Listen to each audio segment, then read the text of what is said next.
project to roll out smart meters into everybody's homes, wasn't there? What do we think about that as a panel? Is it a good idea? What do we think, audience? Smart meters?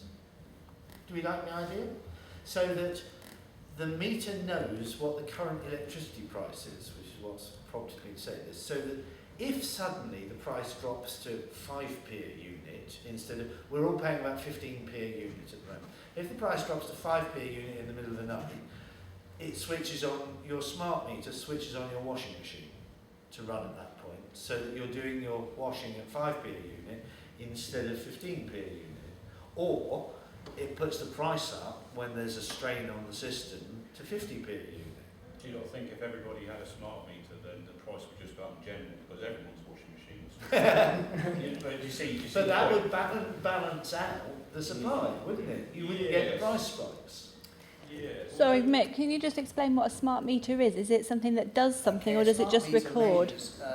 Measures what you're using, and it also measures it. It can measure it both ways. So what you're generating, if you are generating, and what you're using, and it allows different tariffs to be used. The energy, I mean, it's beneficial to the energy companies because they can actually switch around from wherever the power can come from. I'm not an expert. It's the difference between watching television. The television doesn't know you're watching it. Yeah. You sitting there watching television, using energy in your house like you do now with your meter clicking over, and being on the internet where you're interacting with it the other end. So at the other end, they know how much electricity you're using, and they can alter the price of how much electricity you're using. You also know how much you're using. Yes. So with a smart meter, you get a display in your home, and that's mobile. You can put it in your kitchen and your lounge, and at any time you can see how much energy you're using. You can have alarms on it which tells you if you're using a certain amount of energy, that you get an audible alarm, or sometimes they're color coded. It can also tell you how much it's costing you at any one time. At the moment, we don't have any time of use tariffs in operation, but that is what smart meters can enable in the future, where we can charge different tariffs at different times of day depending on how much demand there is for energy at a particular time. I've personally been involved with smart metering, having worked on an initiative where we're set up an energy arrangement with an energy supplier who is putting in smart meters, especially for prepayment customers. And the prepayment customers really like them. The reason they like them is that it brings a whole host of benefits to them, mainly that they no longer have to go to a pay point to top up, so they can top up remotely either on their phone, on the internet, by texting. So it brings an added level of convenience. It also means that they don't have to physically have to stick a card or a key into the meters. It goes directly onto the meter, certainly for people with mobility problems, or if you've got a busy life, you know it's pouring with rain and you've got 3 kids in the house, you don't want to go down the roads in the pouring rain to top up. You can do it, but it also helps people understand their energy usage, so it makes energy usage visible. Whereas in most of our homes, I'm sure you'll admit that none of you stand there watching your meter or take meter readings regularly. You probably don't know how much energy you use, on an hourly basis, or different appliances, how much energy they use. But with a smart meter and the in-home display unit, you can start to understand how much energy you are using.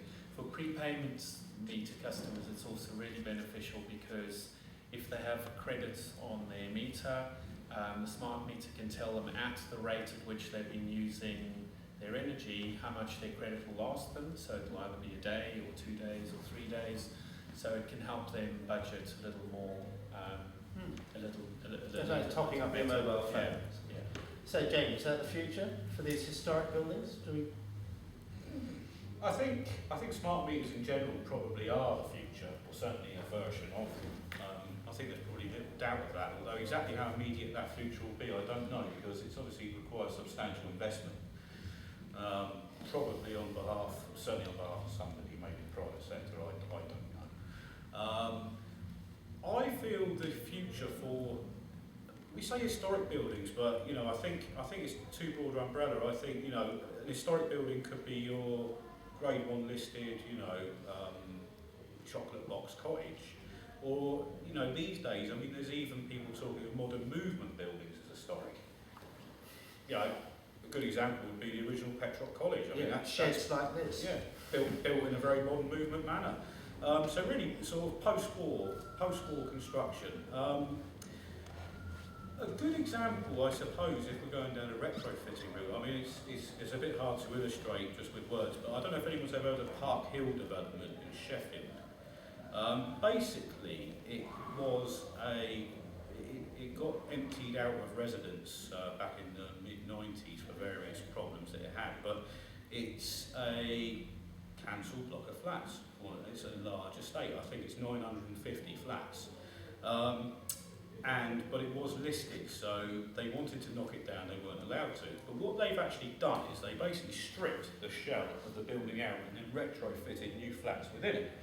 So what they've essentially got now is, and it's a you know, I'd encourage you to Google it. It's an extremely good example of good conservation, really. But essentially what they've done is they've created a further 950 modern homes out of an old shell. So that embodied carbon within all that concrete's been left there. They haven't needed to create, obviously, and what they've basically done is they brought flats along, which were made in the factory, and like bolted them in the original shell. So that's like IKEA buildings. Essentially, yeah. It's a very simplistic way of putting it, but essentially that's what they did. And I suppose the point I'm trying to get at is, if we are going to retrofit anything, we should be sympathetic about it. But I think there is a great deal of construction which already exists that can be used in a very, very clever way to create new, efficient homes using the latest technologies. And I think we're seeing in London now there's a great deal of demolition either in the process of happening or being muted. But a lot of these architect designed 60s, 50s developments which needn't be demolished. It could all be done in a much more sympathetic manner. But we just see on TV being blown up and then just dropping one story and then they have to blow it up. And generally, there's very little wrong with the buildings themselves. It was the social stigma that came with them, you know, more latterly. But the point I'm trying to make is possibly that's the way forward, to use what we've got better rather than just always think a clean slate is best. How do you persuade the politicians to do that? Oh, Ricky. I was going to say, how do we persuade the politicians to do that? Well, I am constantly. But I should just add, there's not as much profit for developers in that particular way of doing things. with regard to your, this idea of smart meters, the human reaction for me is that I always drove a lot more economically when my little needle went above the economy switch. It's human nature. I'd love to know what energy I'm using as a consumer punter, if you like. As for rollout, the expense of the rollout, then, well, we were all caught with a rollout for digital television. We had to invest just to get our television pictures digitally enhanced, and I think that's going to be the same sort of commitment from consumers. I'm missing out the very important, as what we are in a sense, looking at tenants. I mentioned earlier purchasers, but the problem with tenants, of course, is they don't often have that luxury because their landlords will not do anything that would cost them money. But that's it. I really would appreciate a smart meter being rolled out, subsidised hugely by the government, and but also a donation, if you like, from the public, because it's in everyone's best interest to reduce energy use. Who here would like to have it? Has anybody got a smart meter? I think we've got one, but Have you? we don't. Sorry. You don't know how to use We did start using it, but I'm not sure if we're That's, still using it.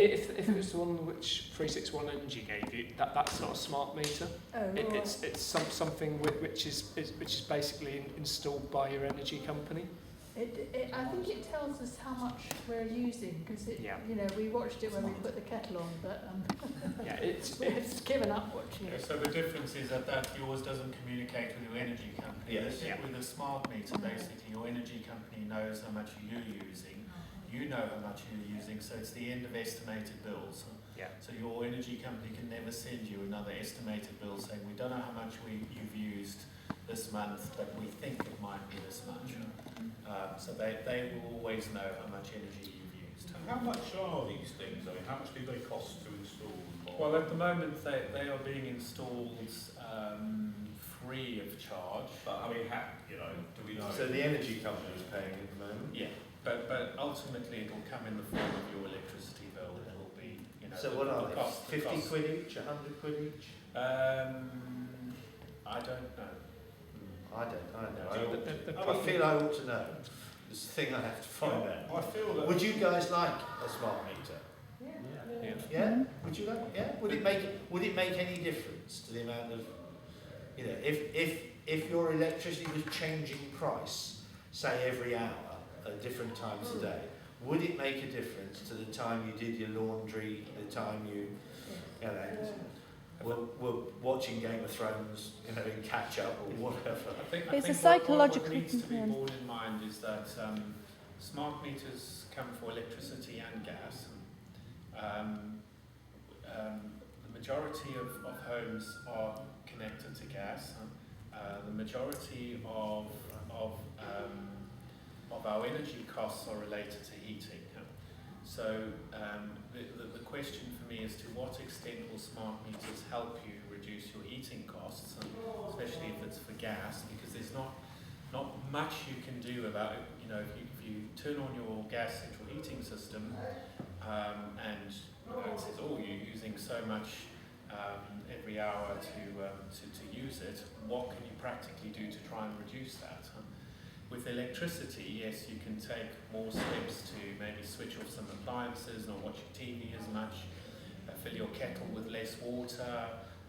There are things that So you can it's do. the heating cost that's the It's problem. the heating. So I think there is still a very big question mark over exactly how much saving smart meters will actually deliver for consumers. Certainly for electricity, it will do. But once they're in, it'll be cheaper for the energy companies because they don't have to read your meter. Absolutely, and that's why the So energy companies that's like why them. they like them. Yeah. Rosemary, you had another question? Sorry, I actually wanted to go back to what Jamie was saying about these blocks of flats and...